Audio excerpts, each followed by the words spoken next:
जब माता पार्वती का विवाह उपरांत कैलाश में प्रवेश हुआ तो बाहर से ही माता वहाँ की हालत देख चौंक गई। यह क्या स्थिति है कैलाश की। तभी भीतर से महादेव के गण माता के लिए जल लेकर आए, परंतु वह जल दूषित था। माता और भी चिंतित हो उठी। महादेव मुस्कुराते हुए बोले, तुम यात्रा से थक गई होंगी पार्वती, विश्राम करो, और स्वयं ध्यान में लीन हो गए। माता पार्वती जब भीतर गईं तो दृश्य और भी भयावह था। रसोई घर में सब कुछ बिखरा पड़ा था। झूठे बर्तन यहाँ वहाँ पड़े थे और गण वे तो जमीन पर ही खा पीकर निद्रा में लीन थे। यह देख माता का धैर्य टूटने लगा। वे तुरंत महादेव के पास गईं और कहा, प्रभु यह क्या स्थिति बना रखी है। आपके गण इतने असंयमित क्यों हैं? यह कैसे चलेगा? महादेव ने कहा, उमा मेरे गण बहुत भोले हैं, बस उन्हें रहने का तौर तरीका नहीं पता। माता पार्वती ने दृढ़ निश्चय किया, प्रभु आप ध्यान कीजिए, सब कुछ मुझे ही करना होगा। सबसे पहले माता ने स्वादिष्ट भोजन पकाया। उसकी दिव्य सुगंध से सभी गण जाग गए। वे तुरंत भोजन की ओर लपके,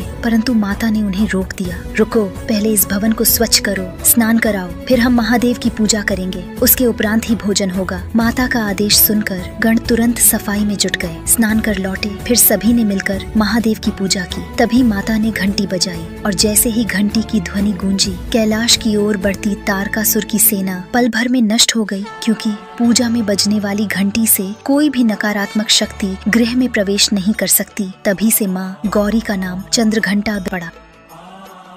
आखिर एक तुलसी के पत्ते से हनुमान जी की भूख कैसे शांत हुई। एक बार हनुमान जी खाना खाने के लिए बैठे थे। माता सीता हनुमान जी को खाना परोस देती हैं, लेकिन हनुमान जी कुछ देर में सारा भोजन समाप्त कर देते हैं, परंतु हनुमान जी की भूख शांत नहीं हुई थी। तब माता सीता हनुमान जी के लिए और भोजन बनाने लगती हैं। तभी वहाँ लक्ष्मण, भारत और शत्रुघ्न माता सीता की सहायता करने आ जाते हैं। इस बीच में हनुमान जी को कुछ फल खाने दे देते हैं। जब हनुमान जी फल खा रहे होते हैं तभी श्री राम आते हैं, तो हनुमान जी प्रभु श्री राम को प्रणाम करते हैं। तभी माता सीता हनुमान जी के लिए खीर लाती है और हनुमान जी को दे देती है, लेकिन हनुमान जी कुछ ही देर में खीर खत्म कर देते हैं और माता सीता से कहते हैं, माता मुझे और खाना चाहिए। तभी राम जी आते हैं और माता सीता को तुलसी का पत्ता देकर हनुमान जी को देने के लिए कहते हैं। जैसे ही हनुमान जी ने तुलसी का पत्ता खाया तो तुरंत ही हनुमान जी का पेट भर जाता है। हनुमान जी के सच्चे भक्त कमेंट में जय बजरंगबली जरूर लिखें। दोस्तों, एक बार एक बच्चा फल तोड़ने के लिए महादेव की शिवलिंग पर चढ़ जाता है और पेड़ से फल तोड़ते समय पेड़ के कुछ पत्ते टूटकर शिवलिंग पर गिर जाते हैं और उस बालक के कुछ पसीने की बूंदें भी शिवलिंग पर गिर जाती है। तभी गांव के कुछ लोग उस बालक को देख लेते हैं और उसे खूब भला बुरा कहते हैं, जिससे वो बालक बहुत ही ज्यादा दुखी हो जाता है। लेकिन तभी अचानक से वहाँ पर महादेव प्रकट हो जाते हैं और उससे पूछते हैं कि तुम इतने दुखी क्यों हो? मैं तो तुमसे काफी प्रसन्न हूँ, मांगो तुम्हें जो भी वर मांगना है। तब वो बालक महादेव से कहता है कि मुझे उस पेड़ के फल चाहिए। तब महादेव तुरंत ही उस फल को तोड़कर उसे दे देते हैं। तब महादेव मुस्कुराते हैं और उस बालक से बोलते हैं कि पुत्र तुम तो बहुत ही ज्यादा भोले हो, कुछ और वरदान मांगो।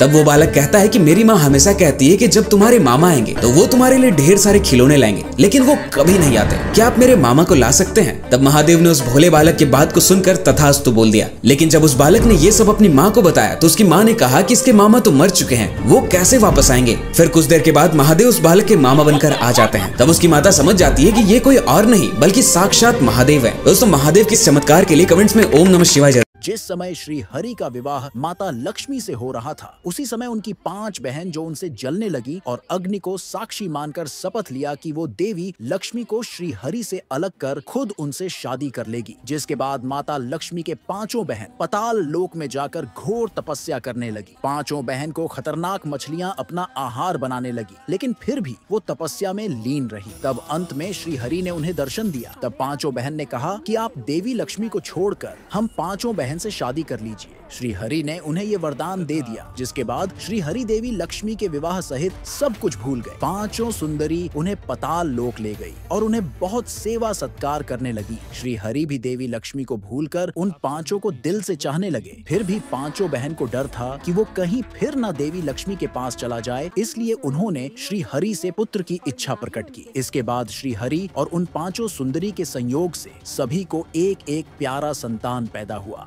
एक बार माता सीता सिंदूर लगा रही थी, तभी वहाँ हनुमान जी आते हैं। सिंदूर को देखकर हनुमान जी कहते हैं, माता ये क्या है और आप इसे अपने सर पर क्यों लगा रही हैं? सीता मैया कहती हैं, पुत्र हनुमान इसे सिंदूर कहते हैं, इसे लगाने से मेरे स्वामी की उम्र लंबी होती है। अब ये सुनकर हनुमान जी वहाँ से चले गए और एक जगह चुपचाप से बैठकर अपने पूरे शरीर में सिंदूर लगाने लगे। सिंदूर लगाने के बाद वो राम जी के पास गए। हनुमान जी को देखकर वहाँ पर बैठे सभी लोग हंसने लगे। राम जी कहते हैं, हनुमान ये तुमने क्या किया है? तब हनुमान जी कहते हैं कि माता ने बताया था कि सिंदूर लगाने से आपकी उम्र लंबी होती है, इसीलिए मैंने सिंदूर लगा लिया। तब राम जी कहते हैं कि जान की तो चुटकी भर सिंदूर लगाती है, पर आपने तो अपने शरीर का कोई कोना ही नहीं छोड़ा। हनुमान जी कहते हैं, मैंने सोचा कि अगर मैं इसे अपने पूरे शरीर में लगा लूंगा तो आप दीर्घायु हो जाएंगे और हमें छोड़कर कभी नहीं जाएंगे। हनुमान जी की यह बात सुनकर राम जी हनुमान जी से कहते हैं, आज मंगलवार के दिन तुमने यह काम किया है, इसलिए जो भी मंगलवार के दिन तुम पे सिंदूर चढ़ाएगा उसे पर तुम्हारे साथ मेरी भी कृपा होगी। हनुमान जी के भक्त कमेंट में जय बजरंग बली जरूर लिखें।